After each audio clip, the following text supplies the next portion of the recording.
오늘은요 식중독이에요. 아, 식중독. 식중독 영어로 어떻게 했을까요? 식중독. food poisoning? 맞습니다. food poisoning입니다. 빠빠라빠. food poisoning. 네. 그럼 식중독의 대표적인 증상이 어떤 게 있을까요? 일단 이게 입으로 나오고 예, 거기서도 나오고 아래로 나오고. 네. 예, 위로 토하는 거는 네. puking, puking, vomiting. vomiting. vomiting은 약간 좀 테크니컬한 텀이고 네. puking이나 Throw throwing up, throwing up, throw 네. up, yes. 그다음에 밑으로 나오는 watery한 걸 뭐라 그럴까요? 설사, diarrhea. diarrhea. 네. 조심해야 돼요. 다이어리가 아니라 diarrhea. diarrhea. 예, 여러분 일기 쓸 때마다 다이어리 하지 말고 diarrhea 설사를 생각하시면서 일기를 쓰시면 머릿속에 팍팍 기억이 날 것 같아요. 네. 네. 그래서 오늘 food poisoning. 예, 왜냐면 이제 food poisoning. 여름철이니까 너무 it's very unfortunate. But 여름 때 딱 사건 이렇게 한 번씩은 이렇게 뉴스에 이렇게 저도 보는 것 같아요. 매년 여름 되면 cases of food poisoning, people eating at restaurants with contaminated food. 이렇게 몇 명 그것 때문에 이제 이게 병원도 입원해야 되고 뭐 이런 일이 특히 여름 때 자주 있는 것 같습니다. 그렇죠. 아까 비만하고 다이어트 얘기했는데요. 비만한 분들이 다이어트를 좀 하고 싶다. 그러면은 푸드 포이즈닝에 걸리면은 살이 쫙쫙 빠질 것 같은 그러한 저의 상상을 잠깐 해봤습니다. 예. 뭐라고요? 예. Let me drop here, okay?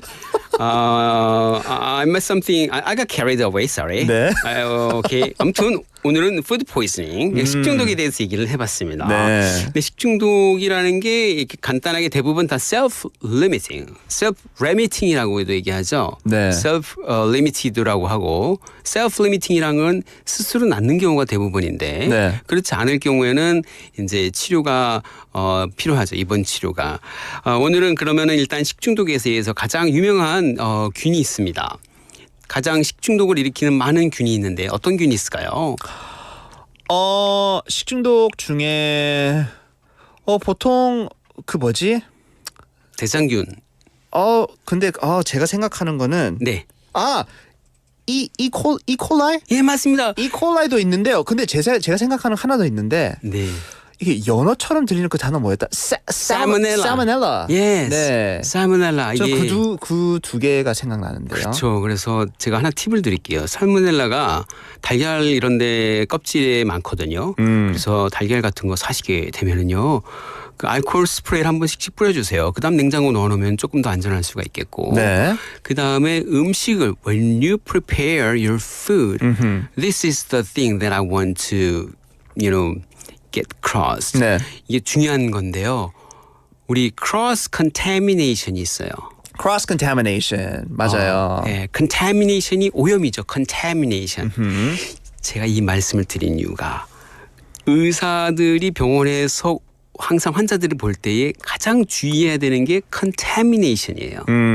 특히 수술방에는 무균실이고 항상 마스크도 가리고 손도 장갑도 엄청 막 손도 씻고 장갑도 끼잖아요. 맞아요. 항상 이렇게 들어가잖아요. 이렇게 들어가고 장갑 끼고. 수술하러 들어갈 때. 네. 저 지금도 잊지 못해요. 제가 처음 수술방에 들어갔었을 때. 근데 수술방에 들어가게 되면은 환자분을 만진 손이나 그 손으로 다른 데를 만지면 안 되고요. 수술복 입었을 때 수술복 배 쪽만 만져야 되지. 내 마스크를 만진다거나 다른 사람이나 등을 만진다거나 그러면 거기 균들이 있기 때문에 그때 이제 의사들끼리 컨타됐다 이런 식으로 얘기를 하거든요. 네. 근데 저하고 제 친구하고 이제 처음 수술실에 들어갔는데요. 그 교수님들이 이제 수술할 때 이제 땡기는 스크러빙이라 그러거든요. 네. 개복을 한다거나 뭐를 할 때 이제 수술하는 부위를 좀 익스포즈 시키기 위해서 그걸 당기다가 나중에 이제 라이트라 그러면 그 불빛을 이렇게 맞춰야지 돼요. 초점을 맞춰야 되는데 그 위에 있는 그 불빛을 맞출 수 있을 때 딱 잡을 수 있는 손잡이가 가운데가 있거든요. 네. 그것만 이제 클린한 거고 나머지 거는 만지면 안 돼요. 거기는 소독이 돼서 맨날 캡을 새로운 거로 바꾸거든요. 그렇죠. 근데 그 바꾸라 그랬는데 제 친구가 그걸 딱 잡고 안 움직이니까 왼손으로 그 라이트의 벽을 딱 잡고 옮겼어요. 그리고 다시 또 들어오니까 교수님들이랑 저랑 친구들이랑 걔를 계속 째려봤죠. 아, 실수를 그렇게 예. 했으니까. 그 교수님이 뭐라 그랬냐면요. 내가 지금 이 칼로 너를 쑤셔버리고 싶어. 빨리 나가. 그 정도 화가 났네요. 네, 그렇죠. 교수님이. 이게 수술하다가 이제 균이 들어가면은 그렇죠. 큰일 나니까요. 그때 크로스 컨타미네이션이 생기는데. 예, 크로스 컨타미네이션 네. 아주 중요한 거죠. 근데 그 아이디어를 우리 집에서 뭐 요리할 때 예를 네. 들어서 뭐 한 그 이게 뭐지 그 커팅 보드 있잖아요. 커팅보드, 커팅 보드에 예를 들어서 도마에서 네, 뭐 치킨을 뭐 라 치킨을 올려서 이렇게 요리하다가 그 똑같은 쓴 커팅 보드에 다른 뭐 야채나 다른 고기를 올려놔서 뭐 그렇게 쓸 때 그 뭐 고기나 아니면 뭐 치킨 고기나 그 닭고기 소고기에 있던 그런 박테리아 그 이제 옮기잖아요. 예. 그게 바로 cross contamination. 음식 맞습니다. 관련돼서 말하자면 그게 cross contamination이잖아요. 예. 네. 그래서 여러분들 raw food를 준비할 때랑 cooked food를 준비할 때는 커팅 보드를 다른 걸 써야지 되고요. 네. 지금 약간 질문이 하나 들어왔어요. 네. 이렇게 설사해서 빠진 살은 식욕이 돌아오면 금방 복구된다고 얘기했잖아요. 네. 아, 이거는 의학적으로 재미있는 하나의 그 여러분들 상식이 있어요. 우리가 다이어트 한다고 쫄쫄 굶잖아요. 네. 쫄쫄 굶으면은 그때 에너지는 하루 이틀 굶을 때에는 우리 근육에서 에너지가 나와요. 그럼 근육이 줄어들죠. 네. 그 다음에 이제 3일, 4일 지나서부터 그 다음에 이제 지방에서 에너지가 나오거든요. 네. 하루 이틀 굶을 때에는 근육이 줄어들고 다시 또 많이 먹으면은 근육으로 안 가고 지방이 축적이 돼요. 오. 네.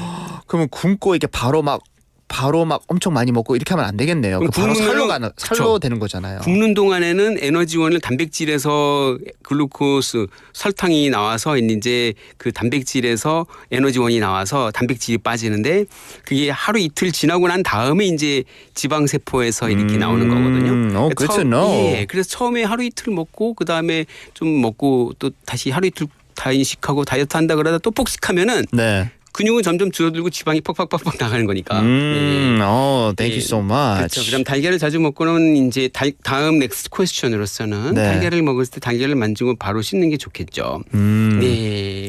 맞습니다. 네. 자, 그러면 우리 오늘 food poisoning Yes. 이 관련된 뭐냐면 여름에 좀 많이 발생하는 인시던트니까 그러면 what should we keep in mind when handling food so we don't get food poisoning during the summer season? 특히 여름철 때요. 이렇게 rule of thumb. 오케이. 중요한 거는 wash your hands whenever you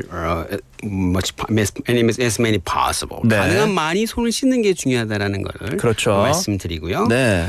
그 다음에 우리가 커팅 보드를 그 도마를 사용할 때에는 네. 그 raw food 준비 안 된 음식을 하는 도마랑 네. 준비가 된 도마랑 할 때에 같이 하면 안 되고 따로따로 분리해야 된다라는 것. 중요합니다. 네. 그다음에 요즘에는 이제 음식을 할 때 완전히 이제 익히는 게 네. 좋을 것 같고요. 네. 또한 냉장고에 음식을 보관할 때에는 항상 4도 미만으로 그 제가 찾아보니까 네. 40 Fahrenheit 아래로 낮추는 게 좋다 그러더라고요.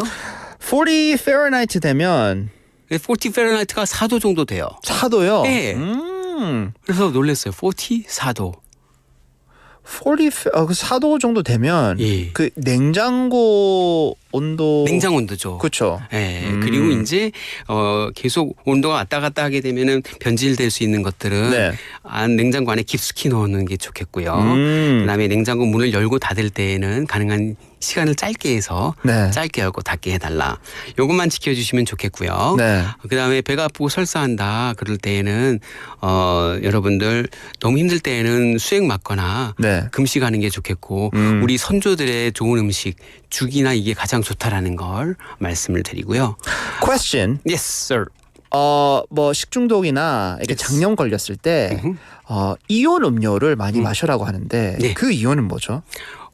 일단은 우리가 디하이드레이션이 가장 문제거든요. 네. 탈수가 되게 되면은 우리가 탈수가 되면은 쇼기 오고 그걸로 인해서 사망할 수가 있어요. 네. 근데 우리 물을 흡수할 수 있는 곳이 음식이 흡수하는 게 위하고 창자인데 네. 창자에서 흡수가 안 되기 때문에 네. 식중독이 오게 되고 설사하고 그러면요 병원에 입원시켜서 의사들은 하는 말이 아무것도 안 줍니다. 그냥 아무것도 안 주고 그냥 수액만 줍니다. 그러면 이제 대부분의 경우에는 스스로 회복이 되고 네. 그다음에 세균 감염일 경우에 항생제를 쓰고요. 네. 그래서 이온 음료는 평소에 자주 마셔주셔서 탈수하는 게 좋은데요. 가벼운 장염은 이온 음료를 조금씩 마시면서 이겨낼 수 있지만 심할 때에는 의사의 도움을 요청하라. 이게 오늘의 핵심이 되겠습니다. 좋습니다. 자, 오늘의 닥터리의 아재 영어 covering food poisoning. Yes, food 여러분. poisoning and cross contamination. 맞습니다. Thank you so much for those helpful tips. Dr. Liu, we'll see you next week. 감사합니다. 네.